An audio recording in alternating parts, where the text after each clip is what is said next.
સ્વયં સૈનિક દળના માધ્યમથી આણંદ જિલ્લાના ખંભાત ખાતે મહાસલામી આપવાનો કાર્યક્રમ યોજાયો। બંધારણના ઘડવૈયા તથા ભારતના પ્રથમ કાયદા પ્રધાન એવા બાબા સાહેબ ભીમરાવ આંબેડકરની 133મી જન્મજયંતિ નિમિત્તે સવારે 9 વાગે ખંભાત રામવાડી વિસ્તારમાં મહાસભા બુદ્ધ વંદનાથી કરવામાં આવી।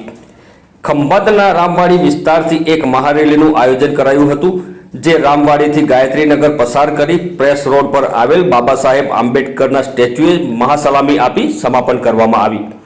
આ મહારેલીમાં જિલ્લાના 100 થી વધુ સૈનિકો તથા 400 થી વધુ લોકો જોડાયા હતા।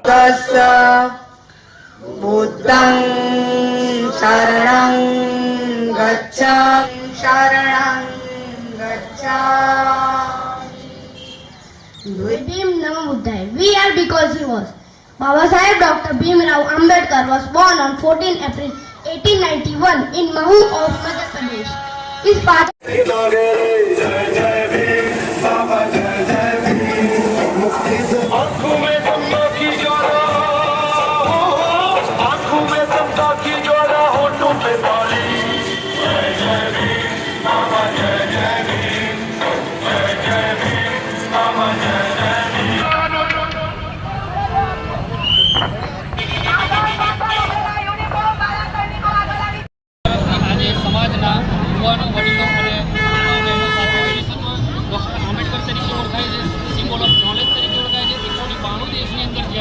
बाबा साहेब की जन्म जयंती आज उजवाती हो ત્યારે ભારત દેશની અંદર જે ભારત રાષ્ટ્રના જે નિર્માતા છે એ બાબા સાહેબના જે કાર્યક્રમ જે આજે કરી રહ્યા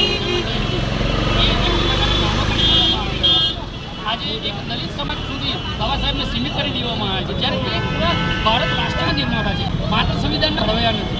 બાબા સાહેબ એમના જન્મથી લઈ અને જ્યાં સુધી એમને એજ્યુકેશન લીધા પછી જ્યારથી પણ એમણે રાષ્ટ્ર માટેની જે મુવમેન્ટ ચલાવી છે, જે સમાજની અંદર રહેલા કુરિવાજો, જે નારી મુક્તિ માટેના જે આંદોલનો કર્યા છે, સ્ત્રીઓ માટે આપણી હિન્દુ કોડ બિલ જેની અંદર સ્ત્રીઓને અત્યાર સુધી કોઈ પણ અધિકાર નહોતા મળતા, એને બાબા સાહેબ આંબેડકરે જે અધિકારો આપ્યા છે એ બાબા સાહેબ આંબેડકર આજે દુઃખની વાત છે કે ભારત દેશની અંદર એમના જન્મ જયંતિને એક નાનકડી અને ઓછપણી નગરીથી જોવામાં આવે છે। તો સમગ્ર ભારત રાષ્ટ્રના જેટલા પણ નાગરિકો આજે આ જન્મ જયંતિ નિમિત્તે જે ઇન્ટરવ્યૂ સાંભળી રહ્યા છે તેઓને મારી નમ્ર અપીલ છે કે બાબા સાહેબને એક કુંઠિત માનસિકતાથી અને એક સમાજના દાયરામાં તેમને કેદ ના કરી, કેમ કે વૈચારિક પરિવર્તન આપવાવાળા વ્યક્તિ કોઈ સમાજના કે કોઈ એક જ્ઞાતિના નથી હોતા, વિચારો મહાન હોય છે, જ્ઞાતિ મહાન નથી।